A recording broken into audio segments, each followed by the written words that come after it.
नम पार्वती पदे शिव हर हर हर हर महादेव। आणि अशा पद्धतीनं नारद महर्षी त्या असणाऱ्या जगज्जननी भवानी अंबिका त्या असणाऱ्या ज्यावेळेला ती प्रकट झाली ना आदिमाया शक्ती, तिला ऋषीमुनीने नाव त्या ठिकाणी द्यायला सुरुवात केली। ऋषीमुनीने तिला नाव दिले, कोणाला? पार्वतीला। पर्वतराजाची कन्या मैना म्हणून जन्माला आली, नाही मैना आणि पर्वतराजाच्या घरी पार्वती म्हणून जन्माला आली, परंतु तिला नाव प्राप्त झाले तारा, षोडशी, भुवनेश्वरी, भैरवी, विद्या, धुमावती, वगुलामुखी, सिद्ध विद्या, कालात्मिका असे असणारे 10 विद्यात्मक नाव तिला प्राप्त झाले। आणि त्या नावानं त्या ठिकाणी ती वास करू लागली। एवढी असणारी तपश्चर्या घनघोर तिने केली आणि त्या तपश्चर्याच्या बळावरती मी तुम्हाला सांगून गेलो, हा असणारा जीव त्या शिवाची जर लग्न करायचं असेल, लगीन लावायचं असेल, असणार पार्वती रूपी जीवाचं आणि त्या परमतत्व रूपी शिवाशी लग्न होणार आहे। म्हणजेच कसं तर त्या नारद महर्षींच्या सद्गुरूंच्या असणाऱ्या मध्यस्थीनं आणि त्यांनी तपश्चर्या करायला लावली। आणि ती तपश्चर्या करत असताना तपश्चर्या पार्वती करत आहे। तुम्ही म्हणता एवढी का घाई लावली लग्नाची? झाक्या तयार झाल्या म्हणून नाही, झाक्या तयार आहेत म्हणून लग्नाची घाई नाहीये। हाच प्रश्न, असाच प्रश्न त्या ठिकाणी त्या संवादकर्त्यांमध्ये झाला। म्हणले का हो एवढ्या घाई घाईनं लग्न लावायचं का? त्यावेळेला सांगायला सुरुवात केली, म्हणे तारकाक्ष नावाचा जो दैत्य आहे तो तारकासूर त्या ठिकाणी उन्माद करतो आहे आणि त्यानं वरदान मागून घेतलंय ब्रह्मदेवाकडं। कशाचं? ही कथा आपण सविस्तरपणे उद्याच्याला पाहणार आहोत बरं का। मी सांगून जातो, आपल्याला विवाहाकडे जायचंय। त्यानं ब्रह्मदेवाकडून वरदान मागून घेतलंय, काय? मला अमर करा। म्हणले अमर होता येणार नाही। मग म्हणले मग मला असं वरदान द्या की भगवान शंकराच्या कडून माझा मृत्यू झाला पाहिजे, असं मला वरदान द्या भगवान। मग पुत्राकडून? तू म्हणता तो काय येडा होता का पुत्राकडून वरदान मागायला? त्याचं कारण मी उद्याच्याला सांगतो। कारण की सतीनं शरीर सोडलं होतं, समाधीमध्ये शिव गेलेले होते आणि समाधीमध्ये गेलेल्या शिवानं त्या ठिकाणी कधी त्या ठिकाणी समाधीतून त्या ठिकाणी परत असणारी आपल्या स्थिती म्हणजेच त्या ठिकाणी जागृत अवस्थेला येतील माहित नव्हतं। या असणाऱ्या हेच अनुसंधान साधलं त्या तारकासुरानं आणि वरदान मागून घेतलं। म्हणले कधी शिव त्या ठिकाणी समाधीतून जागे होणार आणि कधी त्या ठिकाणी त्यांना पुत्र होईल, मग त्यांच्या पुत्राच्या हातून मला मरण पाहिजे। म्हणून देवाधिक त्या ठिकाणी काय म्हणतात तर भगवान शंकराचा विवाह लवकर लावून घ्या, तारकाक्षांनी उन्माद मातलेला आहे। मग आता त्याची त्या ठिकाणी साधना पार्वती आई साहेबांची पूर्ण झाली आणि सप्त ऋषींना पार्वती आई साहेबांकडे परीक्षा घेण्याच्या उद्देशाने पाठवलं। सप्त ऋषी आलेले आहेत आणि सप्त ऋषी एक एक एक एक एक एक असणारा बारीक असणारा प्रश्न विचारायला सुरू करतात। ते म्हणतात त्या ठिकाणी तिच्या ठिकाणी संदेह आहे का हे पाहतात। ज्यावेळेला संदेह तिच्या मनात होता, कसा? शंकर परमात्मा ज्यावेळेला कथाकाराच्या समोर ऐकण्यासाठी गेले तर त्यावेळेला तिच्या मनात संदेह निर्माण झाला। पुन्हा शंकर परमात्मा कोणाचं भजन करतात आताच येणार नाही, बरंच चरित्र राहिले। अगोदर वारात येणार आहे, नंतर लग्न होणार आहे। अगोदर वारात बघून घ्या तुम्ही, वारात बघून जर तुम्ही मंडपात थांबले तर चांगलीच गोष्ट आहे। हा जास्त अतिशक्तीने बोलण्यात अर्थ नसतो, म्हणून त्या ठिकाणी नम पार्वती पदे शिव हर हर हर हर महादेव।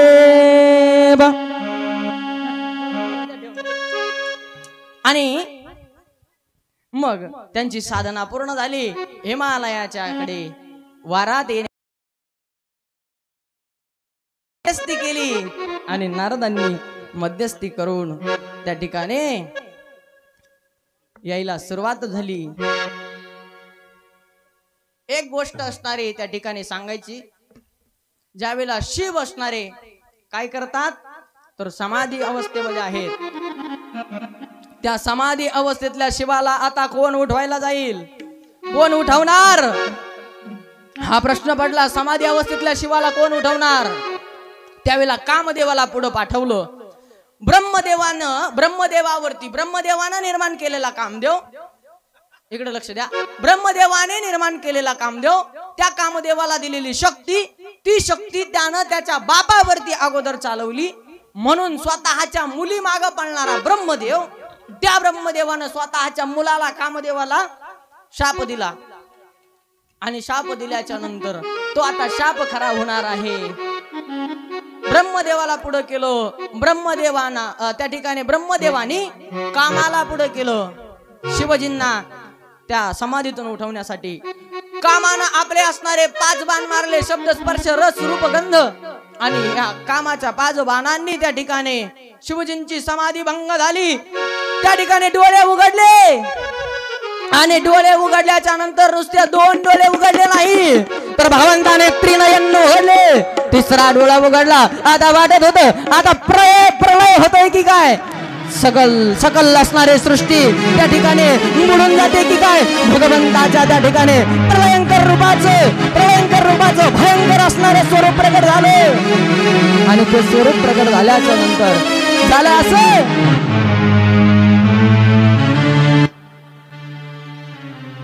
एवढं भयंकर प्रलयंकर स्वरूप प्रकट केलं. आणि ते प्रलयंकर स्वरूप प्रकट केल्याच्या नंतर समोर दिसला कामदेव. 3ऱ्या त्रिनयन उघडल्याच्या नंतर जे क्रोधाग्नी शिवाचा जो पडला तो कामदेवावरती, आणि कामदेव त्या ठिकाणी जळून कोळसा भस्म झाला. कोळसा होणं म्हणजे कसं हो, कोळशाला जर आगून इस्तवात टाकलं तर ते भडका धरतं. हे कोळसा भस्म झाला नाही, कोळसा राहिला. आणि जर पूर्ण काम राहिला असता तर आता तरी एवढा अत्याचार वगैरे ऐकायला येतोय. पूर्ण काम जर त्या ठिकाणी राहिला असता तर काय झालं असतं सांगता येत नाही मायबाप. म्हणून शिवाचे आपल्यावरती कितीतरी उपकार आहेत. आणि अशा पद्धतीनं त्या ठिकाणी मग शिव परमात्म्याला शांत करण्यासाठी समाधीतून उठले होते. क्रोधाग्नीने तापले होते. भयंकर प्रलयंकर शिवाला शांत करण्यासाठी काय केलं तर सगळ्या असणाऱ्या देवी देवतांनी त्या परमात्म्याची असणारी आराधना सुरू केली. आणि त्याला नमन करतायत, त्याला नमो त्या ठिकाणी नमन करायला सुरुवात केली. नमो विश्वकर्ता, नमो विघ्नहर्ता, नमो विश्वकर्ता, नमो विघ्नहर्ता, नमो शांतकारं, नमो निर्विकारं, तू सत्यम अनुपम सदा सत्य दिव्यं, नमो प्रेम रूपं, नमो विश्वरूपं, नमो नमो नमो नमो नमो नमो नमो नमो.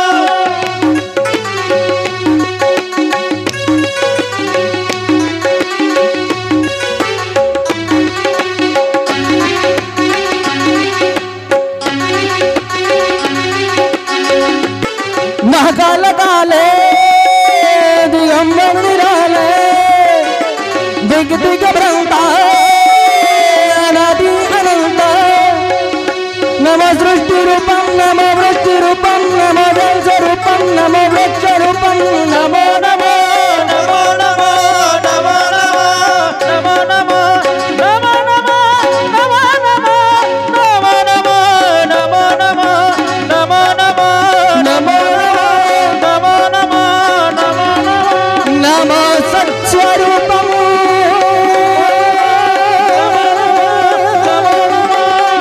नमो जलस्वरूपं, नमो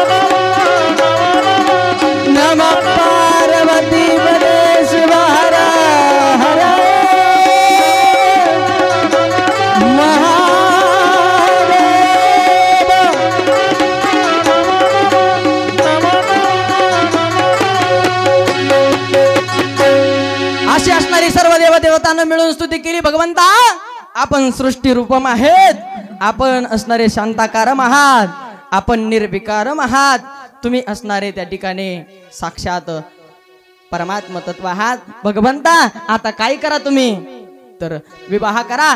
तारकासुरानं त्या ठिकाणी उन्माद मातवलेला आहे आणि ती असणारी वारात नंदिकेश्वराला सोबत घेतलं. आता साधारणपणे जर लग्न असल, मधून वाट करायची, साधारणपणे जर लग्न असल तर लग्नाचा जो नवरदेव असतो तो कशावरती बसून असतो, घोड्यावरती असतो, बरोबर. परंतु या असणाऱ्या शिव परमात्म्याला वाटलं माझा जो नंदिकेश्वर आहे, ज्याचा मी स्वीकार केलेला आहे, ज्याचा मी स्वीकार केलेला आहे, तो नंदिकेश्वर त्या ठिकाणी नाराज होता कामा नये. म्हणून भोले बाबा नंदिकेश्वराला घेऊन सोबत आलेले आहेत. त्या ठिकाणी यायला सुरुवात झाली. परंतु झालं असं की भगवंताला वाटलं भूत वेताळ असणारे काय होतील तर नाराज होतील. मग भूत वेताळाला सोबत घेतलं आणि काय झालं तर या ठिकाणी करके सवारी हो,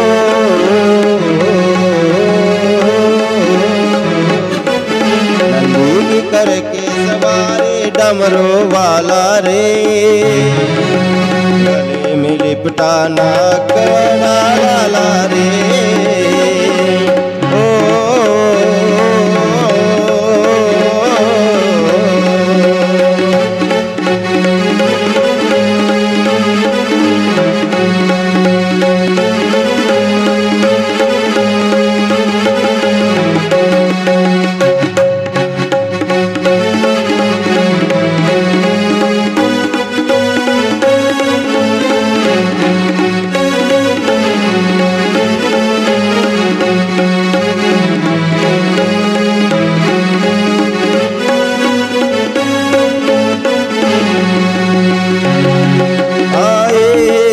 हर जाने गौरी को अपना बनाने, ओ,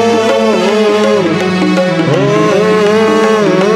ओ, हे भूत प्रेत सब संगी करते हैं बड़े हुदंगे. ओ,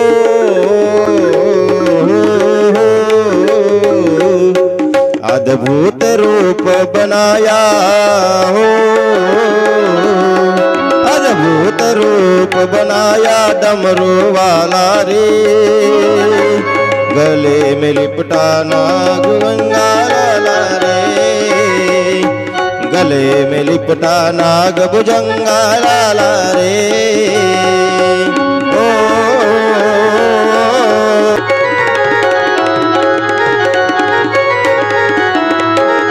जब देखे मैना रानी हुई दिल में बड़ी हैरानी. बाकीच्या मंडळीने बसून घ्या, आपला कार्यक्रम उठवला आहे. दिया है भाग गई कैसी किस्मत चकराई. हो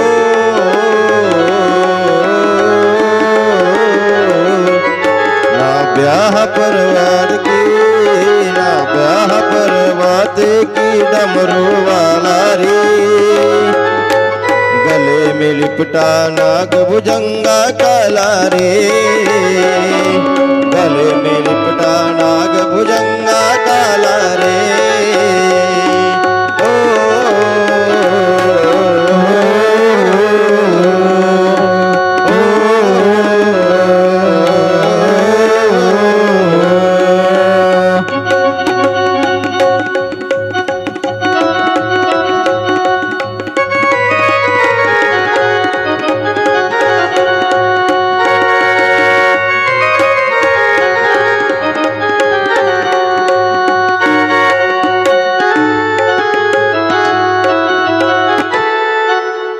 भोले बाबा की, प्यारे शिवजी की,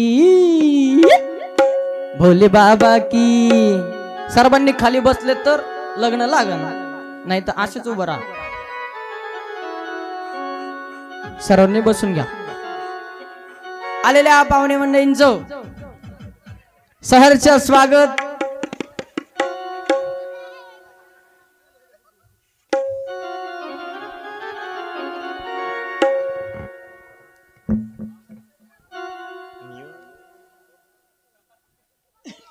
हे भोले बाबा की प्यारे शिव जी की मेरे शंभू की आई रे बरा चलो रे सखी दर्शन करे भोले बाबा की प्यारे शिव जी की भोले बाबा की आई रे बरा चलो रे सखी दर्शन करे।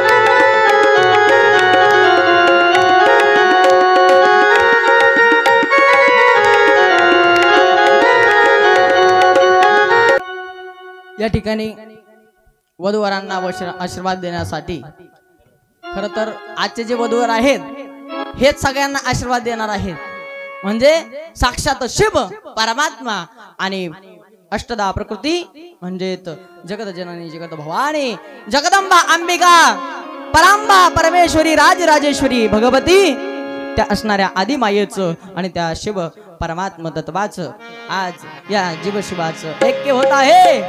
कसा आहे तो परमात्मा गळ्यामध्ये रुंडमाळा आहे चंद्र मौळेश्वर रूप असणारं धारण केलेलं आहे जटाचा त्या ठिकाणी मुकुट जटाचा मुकुट बांधलेला आहे असं असणारा हा परमात्मा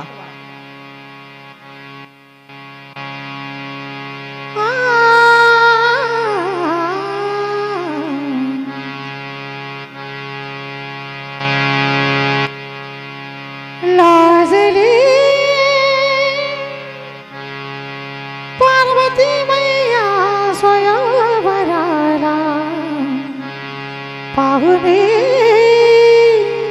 प्रभु महादेवाला लाजले पार्वती मैया स्वयंवराला पाहुने प्रभु महादेवाला लाजली पार्वती मैया स्वयंवराला पाहुने प्रभु महादेवाला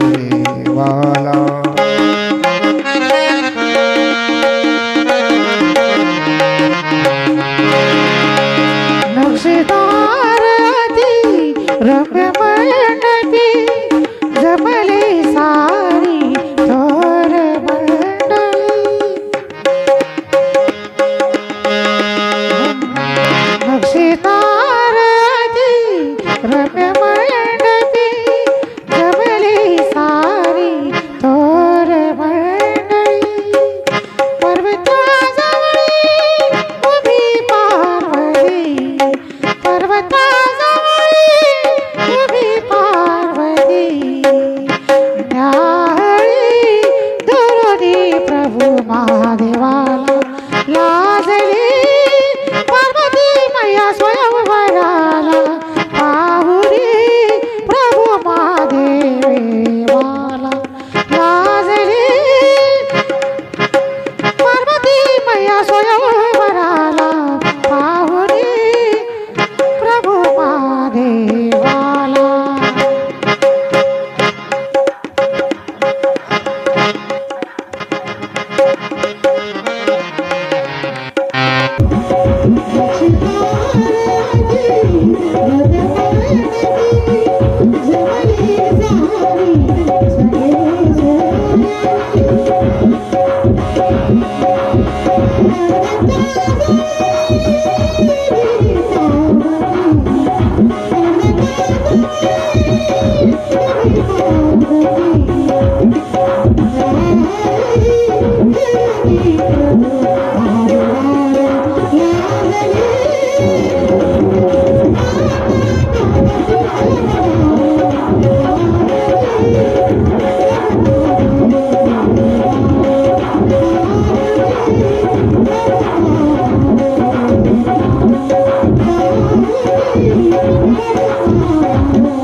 नवरीच्या मामा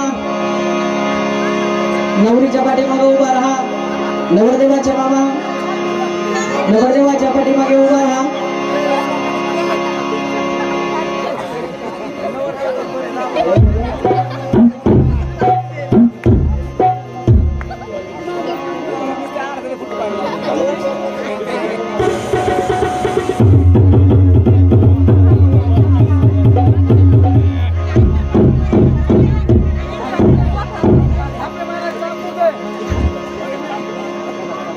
छापे मारून घ्या.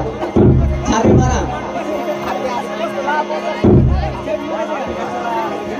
चला वेळ झालेला आहे. मुहूर्त टळला तर परत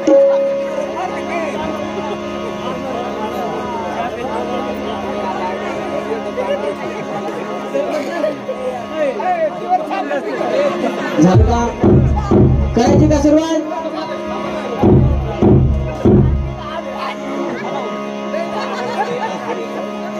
चला झाली सुरुवात. चला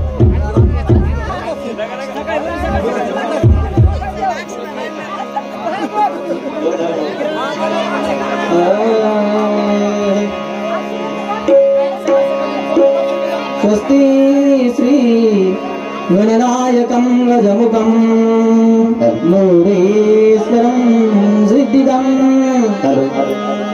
भगवानो मुरुडं विनायकम् अहं चिन्तामणि जयवरं लेयान्द्रिं गिरिजात्मकं सुरवरदं ईश्वरम् ओजरं ग्रामेरान्धन संस्थितं गणपते सूर्यात् सदा मङ्गलं शुभमङ्गलं.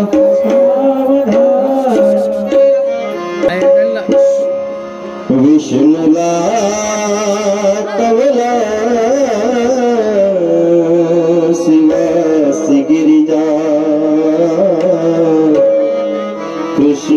कृष्णासी जसे रुक्मिणी सिंधुला चरिता तरसी लतिका चंद्र जसे रोहिणी रामासी जनता जगप्रिय सावित्री सत्यव्रता तैसी ही वधू साजर वर्षत से हर्षवसी आता शुभ मंगल सावरा आली लगन घटी समीप नवरागे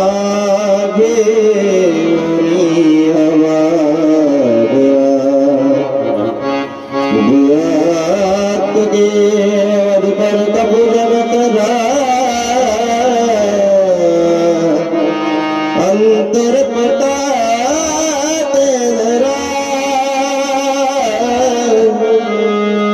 दुष्टा दृष्ट वधुवरान करता दोघे करावी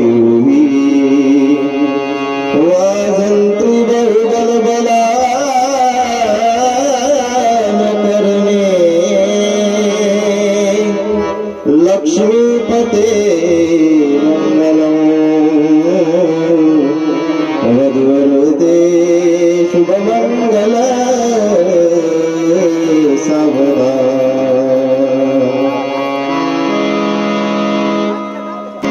आकाशाशी जडले नाते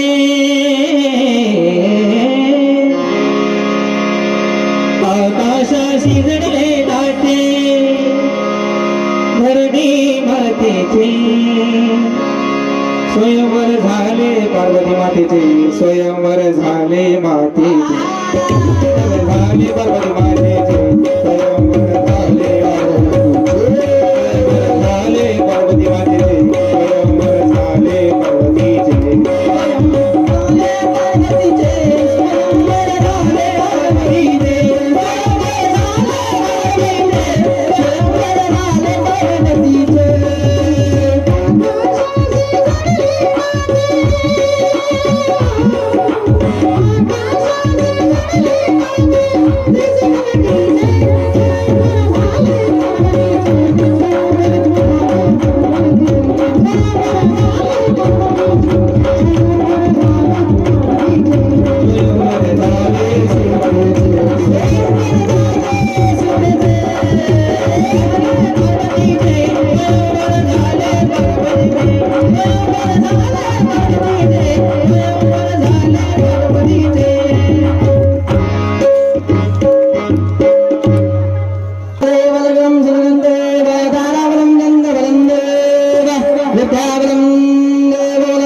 झाले का हार घालून? आता निवांत पैकी यांना ना इथं उभं राहू द्या. मामा काका जे असतील त्यांनी निवांत पैकी इकडे शेजारी कोपऱ्यात यायचंय. महिला मंडळाने थोडं मागे सरकायचंय आणि सर्वांनी उठून उभा राहायचंय आणि उठून उभं राहून थोडं पाठीमागे सरकायचंय. इकडल्या कोपऱ्यामध्ये पुरुष मंडळी, तिकडल्या कोपऱ्यामध्ये महिला मंडळी, पलीकडे सरका. महिलामध्ये पुरुष मंडळी जाता कामा नये. अशा पद्धतीनं सर्वांनी आनंद घ्यायचा. आता कसा आनंद घ्यायचा आहे? या कौट गावात धडी गावात गाजत गाजत